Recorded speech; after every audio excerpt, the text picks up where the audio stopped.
ಶೀಘ್ರದಲ್ಲೇ ಬಿಜೆಪಿ ರಾಜ್ಯಾಧ್ಯಕ್ಷರ ಬದಲಾವಣೆ ಸಾಧ್ಯತೆ ಹೀಗಂತ ರಾಜ್ಯ ಸಹ ಉಸ್ತುವಾರಿ ಡಾಕ್ಟರ್ ಪೊಂಗುಲೇಟಿ ಸುಧಾಕರ್ ರೆಡ್ಡಿ ಹೇಳಿಕೆ ನೀಡಿದ್ದಾರೆ. ಬೆಂಗಳೂರು ಗ್ರಾಮಾಂತರ ದೇವನಹಳ್ಳಿ ತಾಲೂಕಿನ ಚನ್ನರಾಯಪಟ್ಟಣ ಯಲಿಯೂರಿನಲ್ಲಿ ಹೇಳಿಕೆ ನೀಡಿದ ಕರ್ನಾಟಕ ತಮಿಳುನಾಡು ರಾಜ್ಯಗಳ ಸಹ ಉಸ್ತುವಾರಿ ಸುಧಾಕರ್ ರೆಡ್ಡಿ 22 ರಾಜ್ಯಗಳಲ್ಲಿ ರಾಜ್ಯಾಧ್ಯಕ್ಷರ ಆಯ್ಕೆ ಕಂಪ್ಲೀಟ್ ಆಗಿದೆ. ಕರ್ನಾಟಕ, ಉತ್ತರ ಪ್ರದೇಶ, ಗುಜರಾತ್ ಇತರ ರಾಜ್ಯಗಳಲ್ಲಿ ರಾಜ್ಯಾಧ್ಯಕ್ಷರ ಆಯ್ಕೆ ಆಗಬೇಕಾಗಿದೆ.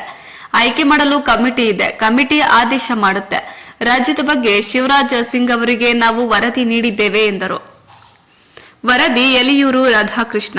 సంస్థాగతంగా 22 రాష్ట్రాల అధ్యక్షులు కంప్లీట్ అయిపోయి ఇప్పుడు కర్ణాటక, ఉత్తరప్రదేశ్, గుజరాత్ ఇట్లాంటి రాష్ట్రాలు కూడా ఉన్నాయి. తొందరలో ఆ ప్రక్రియ కూడా ఎన్నికల సమన్వయం చేసే కమిటీ దానికి ఒక ప్రొసీజర్ ఉంటుంది. ఆ రకంగా వారు నిర్ణయం తీసుకుంటారు. శివరాజ్ సింగ్ చౌహాన్ గారు ఇక్కడ పరిశీలకులు. వాళ్ళకి సహాయంగా మేమందరం ఇన్ఛార్జీలుగా వాళ్ళకి ఏ ఇన్ఫర్మేషన్ కావాలని ఇస్తాం.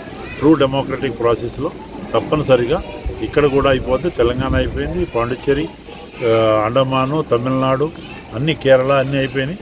కర్ణాటక ఒకటి, గుజరాత్ ఒకటి, ఉత్తరప్రదేశ్ ఇట్లాంటి రాష్ట్రాలు.